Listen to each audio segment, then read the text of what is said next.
район. Встречаем!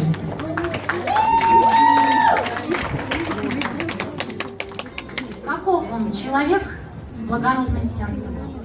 Как и где найти в современном мире, полном зависти и соблазнов, людей, готовых пожертвовать собой ради других? Герой нашего дня – номинант «Мужчина благородное сердце» Михаил Александрович Борисов. Я всю жизнь жил, работал для блага людей, но никогда не задумывался, что делаю благое дело. Все делал по зову души и сердца. В 1972 году молодая семья Борисовых по распределению приехала работать в Ленинскую среднюю школу. За 15 лет работы директором этой школы он показал себя настоящим руководителем, хозяином, любящим благоустраивать все вокруг себя. А после его избрания председателем колхоза в селе Утяжкино начинаются преобразования, начинаются чудеса. Мы начали строительство ферм, потом начали строить коттеджи для молодых семей колхозников, для учителей, для медработников. Открыли детский сад на 30 мест. Медпункт, построили большой административно-культурно-спортивный центр, где одновременно размещались и правление колхоза, и сельский совет, и почта, и другие организации. Там же находились библиотека, зал на 300 мест, а вечерами молодежь собирался в спортзал, где встречались по волейболу по 6 команд. Играли до 10 часов вечера. С годами Михаил Александрович все больше начинает задумываться о душе. И у него созревает план по восстановлению церкви. В селе Татарское Утяжкино стояла полуразрушенная церковь Казанской иконы Божьей Матери 1874 года постройки. И Михаил Александрович начинает работу. А работу начинает он с самих односельчан, утяжкинцев. Возобновили приход, создали совет. И что самое интересное, только стоило объявить об этом, как все жители села Татарско-Утяжкино воодушевленно берутся за работу, идут на субботники, воскресники, кто-то помогает материально. И что самое интересное, Михаил Александрович оказался настолько человеком авторитетным, уважаемым, что помогать приходили и татары, мусульмане села Татарско-Утяжкино.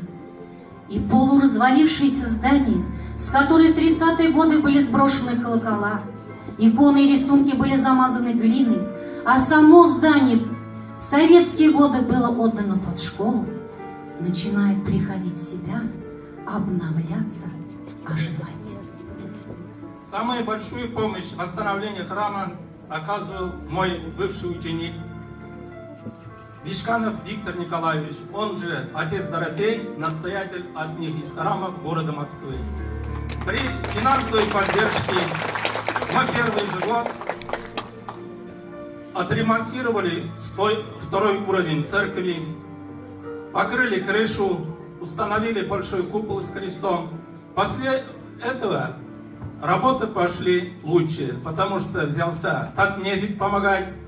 И при помощи строителей мы отремонтировали и внутри, и снаружи, построили новую колокольню, куда установили колокола. Самый большой колокол весом 2 тонны тоже привезли из Москвы. В данное время колокола звенят, служба идет. Работа по восстановлению церкви была проделана в кратчайшие сроки. Начались они летом 2017 года, а уже 4 ноября 2018 года, в День народного единства, в церкви прошла первая литургия. И в каждом деле так. Михаил Александрович никогда не останавливается на полпути, никогда не бросает начатое дело, никогда он не ищет собственной выгоды, будь то сельское хозяйство, образование или духовное поприще. И во всех начинаниях рядом с Михаилом Александровичем его надежная опора и верный спутник жизни, Вера Ильинична. 47 лет любви и согласия живут они вместе с супругой. И подтверждение этому у них 2 сына и дочь. А для 5 внуков Михаил Александрович замечательный дед. Я счастлива, и ты тому причина. Мой самый близкий человек и мой единственный мужчина. Как сильный тебе. Как рада я, что ты со мною. За все тебя благодарю. Мой милый, я всегда с тобой.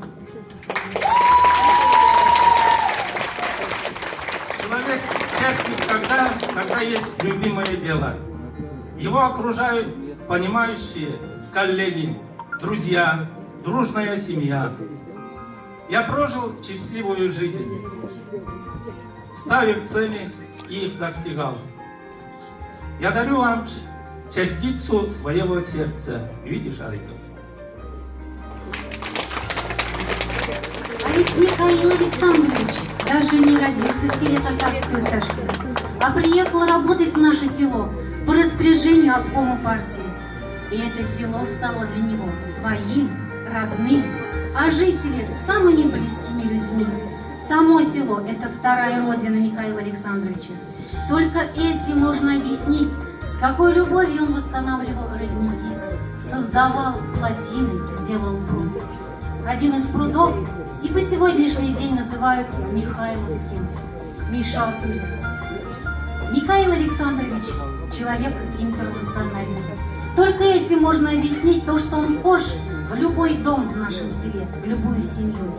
Для него нет различия, татары это или русские, мусульмане это или православные.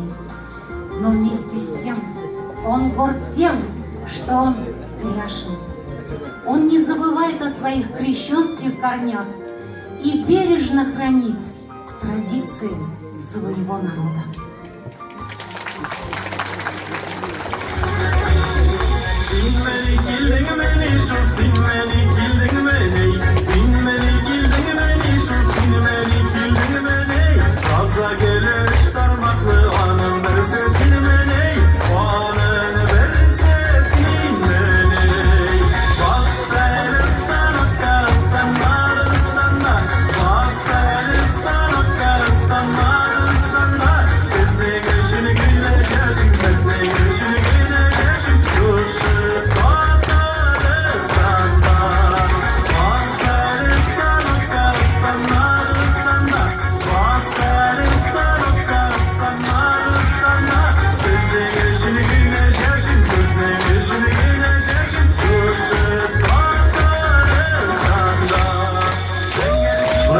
Михаил Александрович, Новодушминский район. Ваши аплодисменты, дорогие друзья.